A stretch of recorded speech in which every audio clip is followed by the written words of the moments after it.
Hello বন্ধুরা, জ্ঞানজ্যোতি coaching সেন্টারের পক্ষ থেকে তোমাদের সকলকে জানাই আরও একবার স্বাগত। আজকের ক্লাসে আমি তোমাদের সঙ্গে আলোচনা করব যে সমুদ্রগুপ্তের দক্ষিণ ভারত অভিযান সম্পর্কে। ক্লাসটি শুরু করার আগে তোমাদেরকে একটু বলে দিতে চাই যে তোমরা যারা ভাবছো এই সেমিস্টারে আমাদের সঙ্গে যুক্ত হবে, তারা উপরে দুটি নাম্বার দেখতে পাচ্ছ 6295916282 এবং 7076398606। এই দুটি নাম্বার হলো আমাদের জ্ঞানজ্যোতি কোচিং সেন্টারের অফিসিয়াল হেল্পলাইন নাম্বার। তো তোমরা যারা ভাবছো আমাদের সঙ্গে যুক্ত হবে, তারা কিন্তু দেরি না করে এই দুটি নাম্বারের মধ্যে যে কোনো একটি নাম্বারে যোগাযোগ করে আমাদের সঙ্গে যুক্ত হয়ে যেতে পারো। তাহলে দেরি না করে আজকের আলোচনার বিষয় শুরু করছি। দেখো, এই সমুদ্রগুপ্তের যে দক্ষিণ ভারত অভিযান, প্রথমে বলি যে সমুদ্রগুপ্ত সম্পর্কে জানতে হলে আমাদের কিন্তু যে এলাহাবাদ প্রশস্তির ওপর নির্ভর করতে হয়। অর্থাৎ সমুদ্রগুপ্তের যে সভাকবি ছিলেন হরিসেন, তার রচিত কিন্তু এই এলাহাবাদ প্রশস্তি, এবং এই এলাহাবাদ প্রশস্তি থেকে কিন্তু আমরা সমুদ্রগুপ্ত সম্পর্কে বিস্তারিতভাবে জানতে পারি। তার রাজ্য জয়ের ব্যাপারেও কিন্তু এই এলাহাবাদ প্রশস্তি থেকে আমরা বিস্তারিতভাবে জানতে পারি। তো এক্ষেত্রে বলা যায় যে এই যে হরিসেনের রচিত এলাহাবাদ প্রশস্তির 19 থেকে 20 নং পংক্তি থেকে কিন্তু আমরা যে সমুদ্রগুপ্তের এই দক্ষিণ ভারত জয়ের কথা কিন্তু জানা যায়। অর্থাৎ যে এলাহাবাদ প্রশস্তির 19 থেকে 20 নং পংক্তিতে এই যে সমুদ্রগুপ্তের যে দক্ষিণ ভারত জয়, সেটার ব্যাপারে কিন্তু বিস্তারিত আলোচনা রয়েছে। ঠিক আছে, তো এক্ষেত্রে কি করেছিলেন সমুদ্রগুপ্ত, যে দাক্ষিণাত্য জয় করলেও, অর্থাৎ যে দক্ষিণ ভারত জয় করলেও তিনি কিন্তু সেই রাজ্যগুলিকে কিন্তু তার যে নিজ সাম্রাজ্যভুক্ত কিন্তু করেননি। অর্থাৎ তিনি কি করেছিলেন, এক্ষেত্রে গ্রহণ পরিমোক্ষ নীতি কিন্তু গ্রহণ করেছিলেন।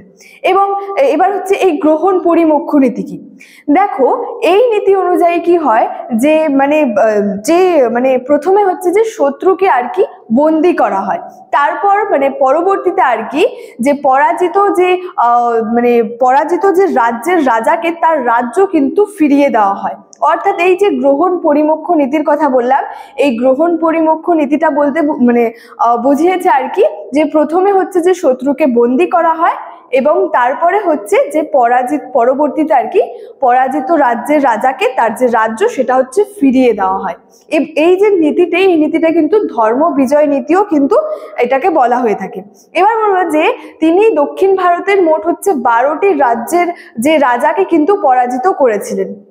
সেগুলি কি কি ছিল দেখো, প্রথমে রয়েছে হচ্ছে যে কাঞ্চির বিষ্ণুগুপ্ত, এছাড়াও রয়েছে তারপরে রয়েছে হচ্ছে বেঙ্গির হস্তিবর্মন, তারপরে রয়েছে হচ্ছে যে অবমুক্তার নীলরাজ, তারপরে রয়েছে পালাক্কের উগ্রসেন, তারপরে রয়েছে কুন্থলপুরের যে ধনঞ্জয়, তারপরে রয়েছে হচ্ছে দেবরাষ্ট্রের কুবের, নেক্সট রয়েছে হচ্ছে যে কট্টুরের স্বামী দত্ত, তারপরে রয়েছে এরণ্ড পল্লের দমন, তারপরে রয়েছে পৃষ্ঠপুরমের মহেন্দ্রগিরি, তারপরে রয়েছে কৌশলের মহেন্দ্র, তারপরে রয়েছে মহাকান্তারের ব্যাঘ্ররাজ, আর সর্বশেষে রয়েছে হচ্ছে কৌরলের যে মন্তরাজ। তো এই যে মোট হচ্ছে 12টি রাজ্যের রাজাকে তিনি কিন্তু পরাজিত করেছিলেন।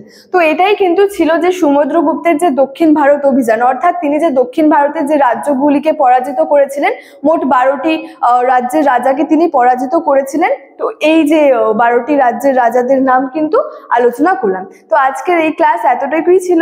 দেখা হচ্ছে তোমাদের সঙ্গে নেক্সট একটি ভিডিওতে অন্য টপিক নিয়ে। তোমরা সকলেই ভালো থেকো, সুস্থ থেকো, এবং ভিডিওটি ভালো লাগলে অবশ্যই লাইক, কমেন্ট এবং বন্ধুদের সঙ্গে শেয়ার করতে কিন্তু ভুলবে না। দেখা হচ্ছে তোমাদের সঙ্গে পরবর্তী ক্লাসে। Thank you so much, thanks for watching.